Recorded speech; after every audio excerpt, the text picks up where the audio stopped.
পর্ণে আসক্ত যারা, তারা কোনো কাজে শান্তি পায় না, অস্থির। এমনকি তারা যদি বিয়ে শাদীও করে তবু বৈবাহিক জীবনে সুখী হতে পারে না। কেন জানেন? নিজের শক্তি ক্ষমতাগুলো আগেই নষ্ট করে ফেলেছে।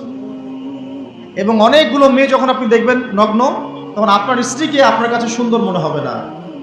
মনে হবে এই মেয়ের চেয়ে মনে হয় ওই মেয়েটা সুন্দর, এর চেয়ে মনে হয় ওইটা সুন্দর। আর মেয়ের প্রতি সম্মান তো থাকবেই না, মেয়েকে মনে হবে একটা ভোগের বস্তু। যত বেশি পর্নোগ্রাফি বেড়েছে তত ধর্ষণ বেড়েছে, দেখেছেন? পর্ন যত বেড়েছে ধর্ষণ তত বেড়েছে। এমনকি ছোট ছোট বাচ্চারা পর্যন্ত রেহাই পাচ্ছে না, দেখেন না?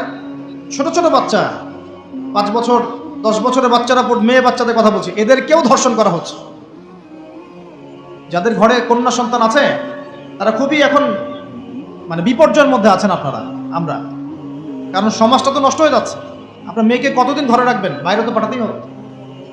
বাইরে পাঠালে দেখবেন মেয়ের সম্মান নাই, পর্দা নাই, মেয়েকে জোর করে ধর্ষণ করা হচ্ছে।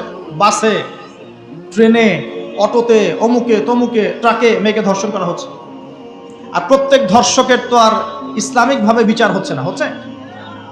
যদি একটা এলাকায় ধর্ষণ হতো আর ধর্ষককে জনসমক্ষে ডেকে ফাঁসি দেওয়া হতো না, তাহলে দেখতেন যে ওই এলাকায় ধর্ষণ বাড়তো না, কমে যেত। যদি একটা এলাকার চোরদেরকে জনসমক্ষে নিয়ে এসে হাত কেটে ফেলা হতো, তাহলে বুঝতেন চুরি কাকে বলে। ভয়ে চুরি করতে পারতো না মানুষ। আর ভাগ্য ভালো যে এই নিয়মগুলো এখন নাই। কেন ভাগ্য ভালো বললাম?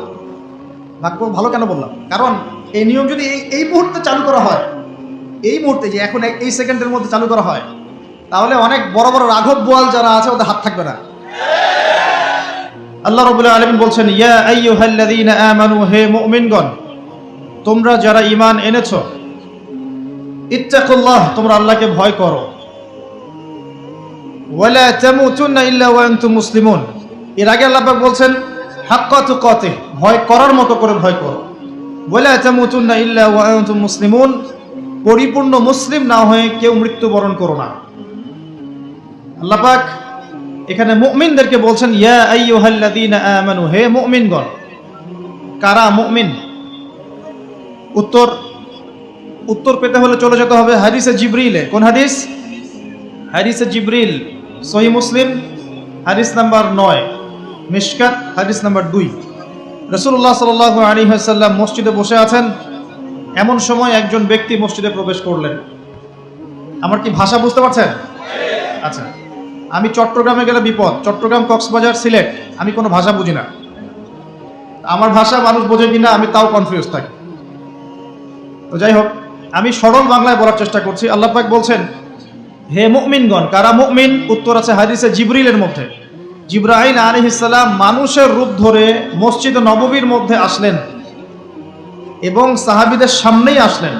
সাহাবীদের সামনে মানুষের রূপ ধরে জিবরাইল আলাইহিস সালাম এই একবারই এসেছেন, ইতিহাসে একবার। এসে নবী সাল্লাল্লাহু আলাইহি ওয়াসাল্লামকে জিজ্ঞাসা করছেন 4টা প্রশ্ন। কয়টা প্রশ্ন?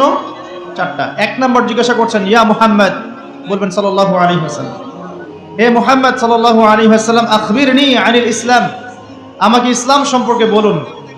নবী সাল্লাল্লাহু আলাইহি ওয়াসাল্লাম বলছেন ইসলাম হচ্ছে আন তাশহাদা আল্লা ইলাহা ইল্লাল্লাহ ওয়া আন্না মুহাম্মাদান আবদুহু ওয়া রাসূলুহু। ইসলাম হচ্ছে এই সাক্ষ্য দেয়া যে আল্লাহ ছাড়া কোনো ইলাহ নেই এবং মুহাম্মদ সাল্লাল্লাহু আলাইহি ওয়াসাল্লাম আল্লাহর বান্দা এবং রাসূল। এটা হলো প্রথম, অর্থাৎ কালিমা লা ইলাহা ইল্লাল্লাহ। এর অর্থ হচ্ছে আল্লাহ ছাড়া আমি কারো বিধান মানতে পারবো না। কথা কি বোঝা যায়?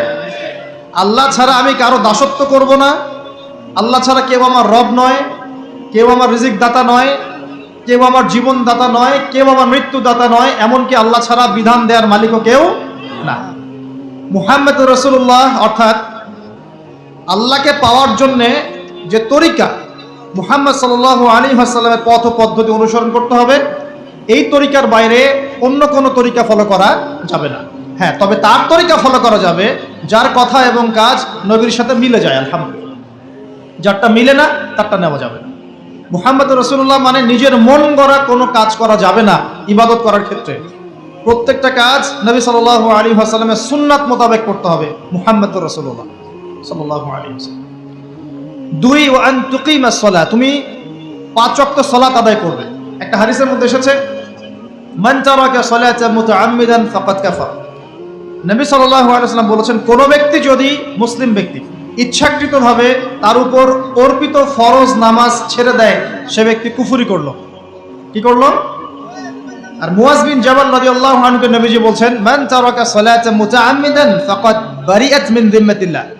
যে ব্যক্তি তার উপর অবধারিত ফরজ নামাজ ছেড়ে দেয়, সে যেন আল্লাহর জিম্মেদারি থেকে মুক্ত হয়ে গেল। আল্লাহর কোনো জিম্মেদারি নাই তার উপর।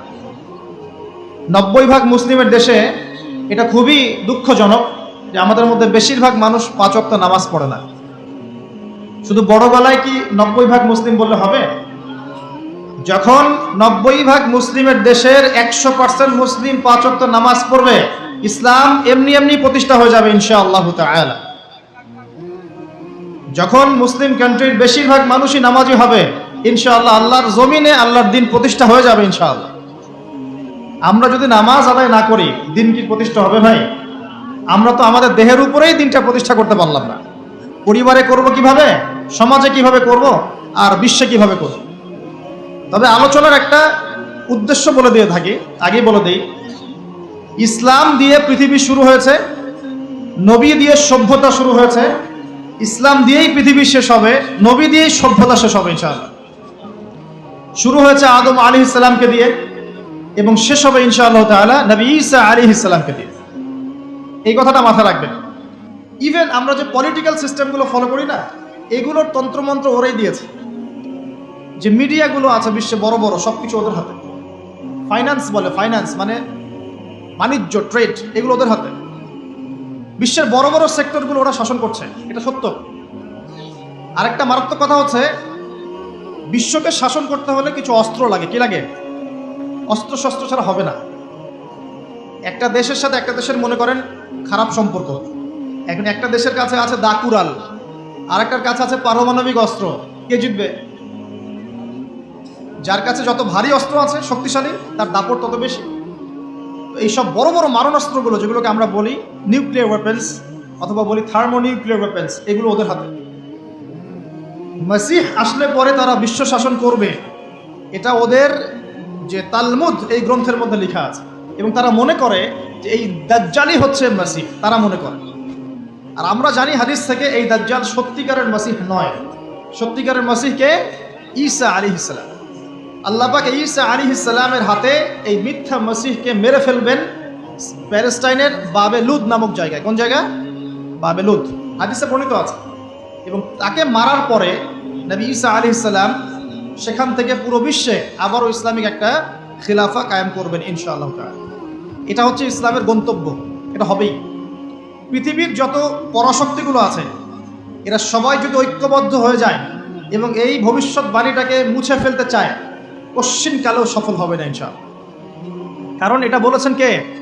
স্বয়ং আল্লাহ এবং তার রাসূল মুহাম্মদ সাল্লাল্লাহু আলাইহি ওয়াসাল্লাম। এটা আমাদের গন্তব্য, এটা সুসংবাদ দিয়ে শুরু করলাম। এখন আল্লাহ পাক আমাদেরকে বলছেন, হে মুমিনরা, তোমরা আল্লাহকে ভয় করো। ইমানদার কারা বোঝাতে গিয়ে হাদিসে জিবরিল আসছে। জিবরাইল আলাইহিস সালাম এসেছেন, জিজ্ঞাসা করছেন ইসলাম কাকে বলে। নবীজি বলছেন আগে কালিমা, তারপরে সালাত। তো সালাতের কথা বলতে গিয়ে ওখানে চলে গিয়েছিলাম। আমরা যদি ইসলামের বিজয় দেখতে চাই, তাহলে সবাইকে 5 ওয়াক্ত নামাজ পড়তে হবে। রাজি আছেন তো? আজকে থেকে 5 ওয়াক্ত নামাজ ছাড়বেন? স্পেশালি যুবক ভাই যারা আছো, তোমাদের তারুণ্য আছে, রক্তের উদ্যম আছে, তোমরা চাইলে অনেক কিছুই করতে পারো। অনেক বার্ধক্যে উপনীত হওয়া মানুষ নামাজ পড়তে চায় কিন্তু পড়তে পারে না। তরুণদের কাছে আল্লাহ পাক সুযোগ দিয়েছেন। আর ইসলামের বিরোধী শক্তি যারা আছে, তারা খুব ভালো করেই জানে কিন্তু যে ইসলামের বিজয়ে সবচেয়ে বড় ভূমিকা রাখতে পারে তরুণ সমাজ, যুবক সমাজ, যুব সমাজ, তরুণ প্রজন্ম। এ কারণেই তো দেখবেন তরুণ প্রজন্মকে তাদের উদ্দেশ্য থেকে সরিয়ে দেওয়ার জন্যে তারা আপনার সামনে অনেকগুলো টোপ দিয়ে দিয়েছে। দেখাবো টোপ কয়েকটা। 1 নম্বর টোপ দিয়েছে মেয়ে, নারী জাতি। মেয়েদেরকে বেপর্দা করে তোমার সামনে উপস্থাপন করে দিয়েছে, ফ্রি মিক্সিং। এখন তুমি আর ঈমান ধরে রাখতে পারছো না। এটা পরিকল্পিত ছিল। কারণ আল্লাহ পাক বলছেন যুজ্জিনা লিন-নাস হুব্বুশ শাহাওয়াতি মিনান নিসা। মানুষের জন্য সবচেয়ে যে আকর্ষণীয় বিষয়গুলো, তার মধ্যে 1 নম্বর হচ্ছে মহিলা, মানে মেয়ে, নারী জাতি। এটা আমাদের কাছে সবচেয়ে আকর্ষণীয়। আল্লাহ পাকের সবচেয়ে সুন্দর সৃষ্টিকে মানুষ না, মানুষের মধ্যে আল্লাহ পাকের সবচেয়ে শ্রেষ্ঠ সৃষ্টিকে নারী জাতি আল্লাহ পাক তাদেরকে সুন্দর করে সৃষ্টি করেছে, তাই না কি? এই কারণে পুরুষদের সবচেয়ে আকর্ষণের জায়গা কোনটা? নারী জাতি। এই কারণে মেয়েদেরকে বেপর্দা করে তোমার সামনে ছেড়ে দেওয়া হয়েছে। জেনা বেড়েছে, ব্যভিচার বেড়েছে, ফ্রি মিক্সিং বেড়েছে, ধর্ষণ বেড়েছে, এই যে হারাম প্রেমের সম্পর্কগুলো বেড়েছে। যারা নিজেদের জীবনের উদ্দেশ্য জানে তাদের জন্য কোশ্চিনকালেও এখানে সময় নষ্ট করা সম্ভব না। দুনিয়ার জীবনটা কি খেলতামাশা? দুনিয়ার জীবনটা কি খেলতামাশার জন্য? আল্লাহ পাক যে হায়াতটা দিয়েছেন, ধরেন 50, 60 বা 100 বছর, এই হায়াতটা কে দিয়েছেন? এই সময়টার মালিক কে? তাহলে আল্লাহ যদি সময়ের মালিক হয়, আমি কেন সময় 1 ঘন্টা অপচয় করবো ওখানে বসে বসে? এই সময়টা কি আমার নাকি? সময়টা আমার বাপের নাকি? সময়টা কার? আল্লাহ। আল্লাহর দেওয়ার সময় আমি টিভি সেটের সামনে বসে বসে 1.5 ঘন্টা নষ্ট করে ফেললাম। খেললো 2টা দল আর তালিবা আজকে আমি, মাশাআল্লাহ।